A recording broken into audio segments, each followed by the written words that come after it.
Hello viewers, পরীর রাজা পরিচালন চ্যানেলে আপনাদের সবাইকে স্বাগত। তো থাম্বনেলে দেখতে পেরেছেন যে ৪১ বার মন্ত্র পড়ে দৌলতপুরী হাজির করার সহজ উপায় নিয়ে হাজির হয়েছি এবং এই পরী আপনার সঙ্গে আজীবন বন্ধুরূপে সারা জীবন আপনার সঙ্গে আপনার বাধ্যগত হয়ে থাকবে। তো অনেকই সাধনা রয়েছে আমার চ্যানেলে, সব সাধনা কার্যকারী সাধনা, আমার নিজের পরীক্ষিত সাধনা। তাই আমি আপনাদেরকে বলবো যে আপনারা প্রয়োগ করুন, অবশ্যই এর সুফল পাবেন এবং এই পরীকে দিয়ে আপনারা ভালো খারাপ জায়েজ নাজায়েজ সব ধরনের কাজ করাতে পারবেন। তো অনেক ভাই আছে, আপনারা আমাকে ফোন করে বলেন যে এটা কি কাজ করবে।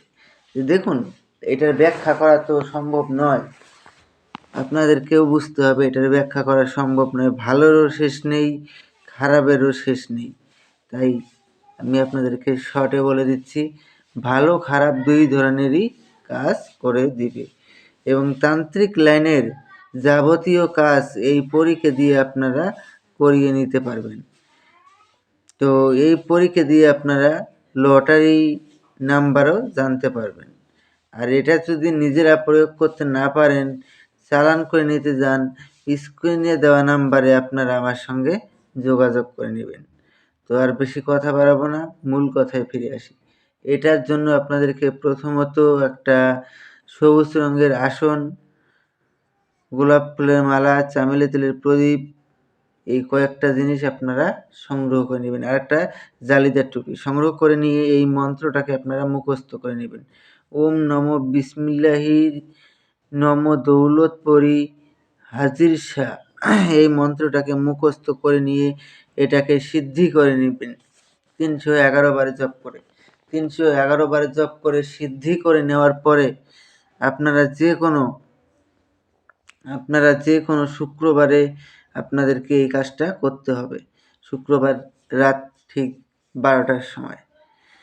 তো এটার জন্য আপনাদেরকে প্রথমে আমার কাছ থেকে অনুমতি নিতে হবে। অনুমতির জন্য আমার চ্যানেলটাকে সাবস্ক্রাইব করবেন, লাইক করবেন, শেয়ার করবেন এবং তারপরে আপনারা আমার কাছে কমেন্টে অনুমতি চাবেন, আমি আপনাদেরকে অনুমতি দিয়ে দেব।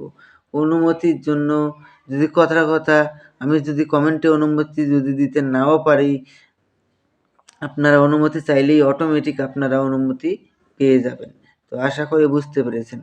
তো তারপরে আপনারা শুক্রবার রাত ১২টার সময় বসে এই মন্ত্রটাকে ৪১ বার জপ করবেন।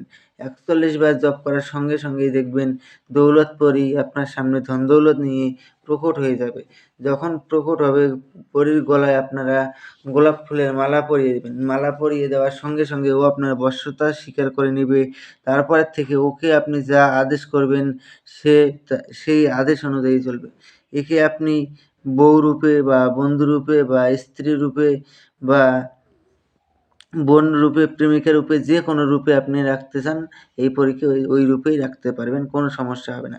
তারপরে আপনারা বলবেন যে আপনাকে কী নামে ডাকলে পরে আপনি আমার সামনে এসে প্রকট হবেন। উনি আপনাকে একটা নাম বলে দেবে, ওই নাম ধরে যখনই ডাকবেন তখনই সে আপনার সামনে এসে প্রকট হবে। তো আশা করি বুঝতে